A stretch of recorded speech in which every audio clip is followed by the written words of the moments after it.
Hindi nagustuhan ni Baste Duterte. Aba, sana all. Ang lakas ha. Hindi niya nagustuhan yung pagpapalit ng mga PNP officers sa mga police officers dyan po sa Davao. Yung mga chinugi kasi yung mga police dyan eh. Binalasa kasi yan eh, pinalitan yan. Paano? Nag-launch ng sarili niyang tukhang. Walang ganyang programa ang PNP oh. Ang Davao nag-launch. In a matter of days, 7 agad ang natsugi. Aba, matindi ha. Eh dahil dyan, nagkaroon ng investigasyon. Na-relieve yung ilang opisyales. Actually, medyo marami-raming opisyalis ang na-relieve dyan. Eh ngayon, hindi nagustuhan ni Bastian. Ako, umubra kaya siya kay Marbil, ang bagong hepe ng Philippine National Police.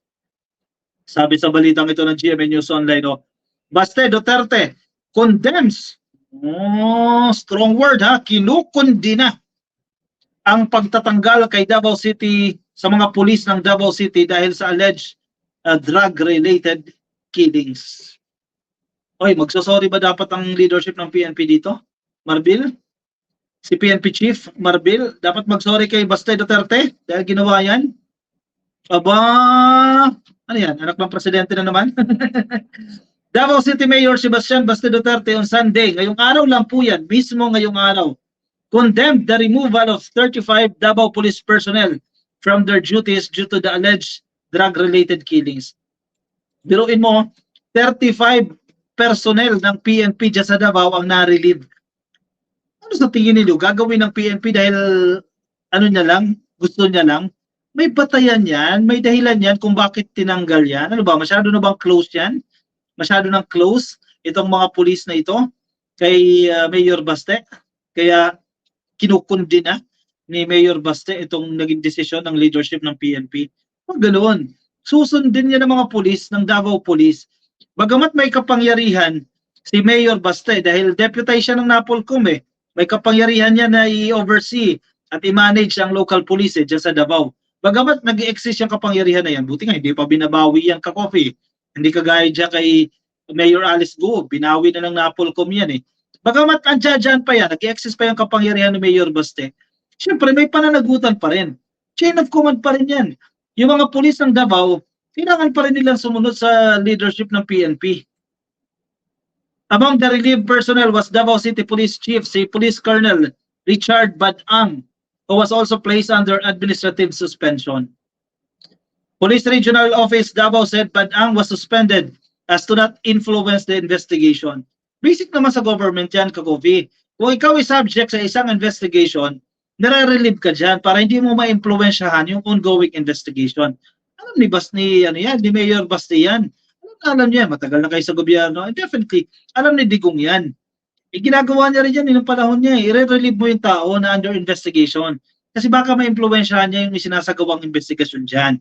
Sabi ni Baste, I oppose, yan ha, PNP Chief, I oppose any efforts to undermine the hard-earned trust between our community and law enforcement.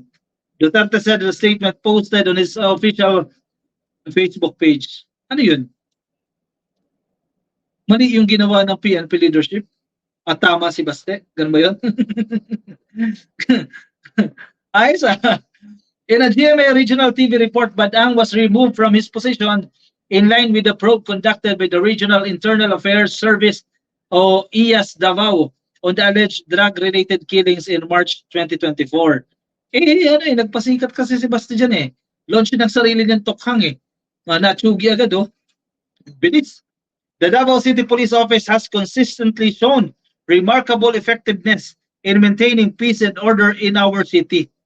Yes, pwedeng totoo yan, pero hindi mo pwedeng alisin sa equation yung human rights violations. Our records indicate a significant 69% decrease in focused crimes comparing May of CY 2023 to May CY 2024. This accomplishment reflects the dedication and competence of our police force working hand in hand with my administration, sabi ni Mayor Baste. Wow! O sabi ni Baste, dahil sa kanyang administration at dahil sa pakikipagtulungan ng mga pulis na yan, ayan, napababa daw po ng 69% yung mga focused crimes sa lugar nila. Yan lang ba ang batayan? E paano ibang bagay? Ibig sabihin, pag napababa, okay na, pwede ka na mag-tsugi-tsugi dyan. O, di ba? Magustuhan mo mag-tsugi-tsugi, o, alisin mo na yan. Ganun ba yun? Dahil napababa mo yung crimes eh. Paano yung karapatan na na-violate dun? Okay lang, absuelto na lang? Yan ang maling prinsipyo.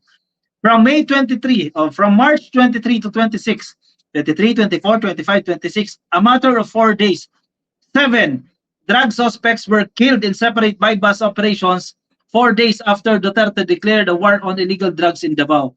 Pagka-declare pa lang ni Duterte, nagpakitang gilas agad itong hepe ng PNP ng Davao. 7 ang natimbog agad. Tsugi, nanlaban. Di ba? Ganyan na ganyan yung nangyari sa panahon ni Digong na sa tokhang ni Bato de la Rosa. Ganyan na ganyan. Ang problema, maliliit lang na mga isda. O, dagang kanal nga ang term ng iba dyan eh. Maliliit lang ang napunteriya. Paano yung malalaki? Paano kung napagbintangan lang yun? Kaya nga may due process eh. Bigyan ng due process yan. Hindi yung tsutsugiin mo kaagad yan. There is substantial evidence supporting the assertion that the bypass operations were conducted within the bounds of the law.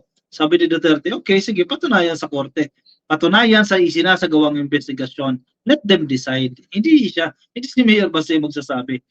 I call for transparency and accountability in handling this matter and for the immediate reinstatement of the unfairly relieved officers, he added.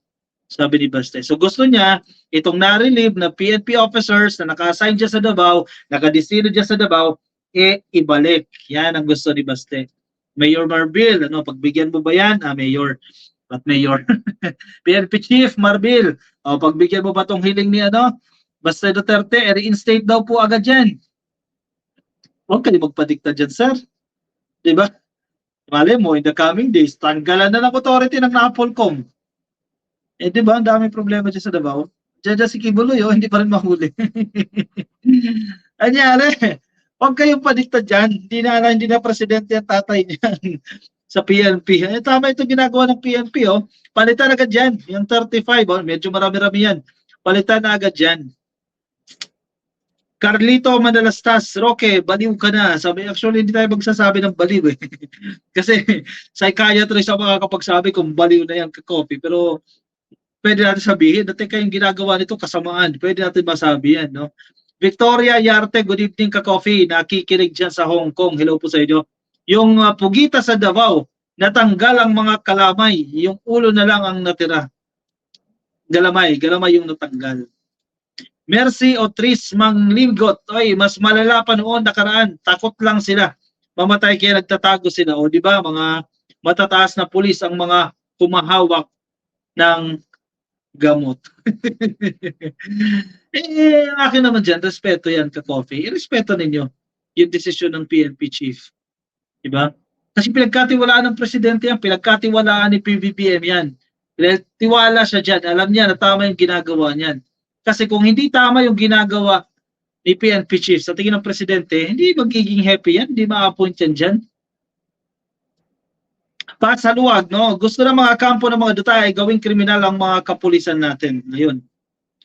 Manly X Soul, oy, Pulboron. Yan na naman kayo sa Pulboron. Pinky Ame, good evening everyone. Kay Rosita Rabulas. Oy, si Baste, isataste lahat dala tuwag. Teka, hindi natin maintindihan. Rosita, no? COVID ang kinakatakot, hindi si Digong. Sabi ni Nora Elong. Hindi kayo nakakaporma ngayon.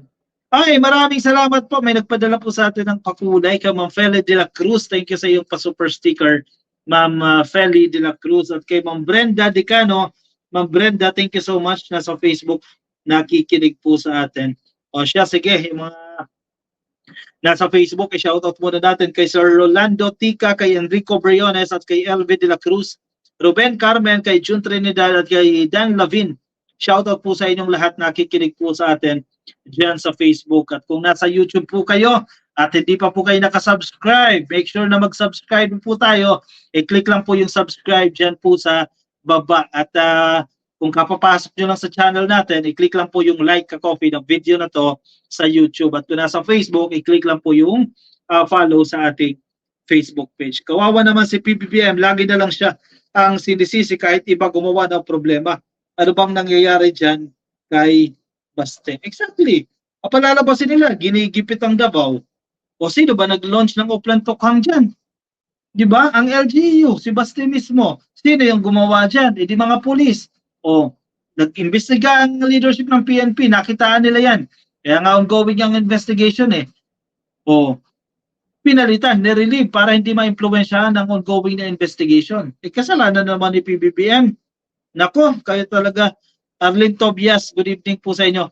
Akala ko ba wala nang addict dyan sa Davao kasi ayaw nila ng drugs. Bakit meron pa rin kayong talagang magaling mga tayo? Oh, sabi ni Raiso Dre yan. Hindi, sir, sabi niya hindi raw galing sa kanila. Galing daw sa ibang bayan. Okay. Galing daw po sa ibang bayan yan. Totoo ba? Kuya, bakit nawala si vlogger Sangkay, Scorpion? Sangkay dyan ba? Tinutukoy nyo ka-coffee? Nandun pa rin, ka-coffee. Active pa rin si vlogger Sangkay dyan. Wait lang, check ko ha. Totoo ba? Napanood ko lang siya ng ano eh. Siguro last week lang. Yan. Ano pa?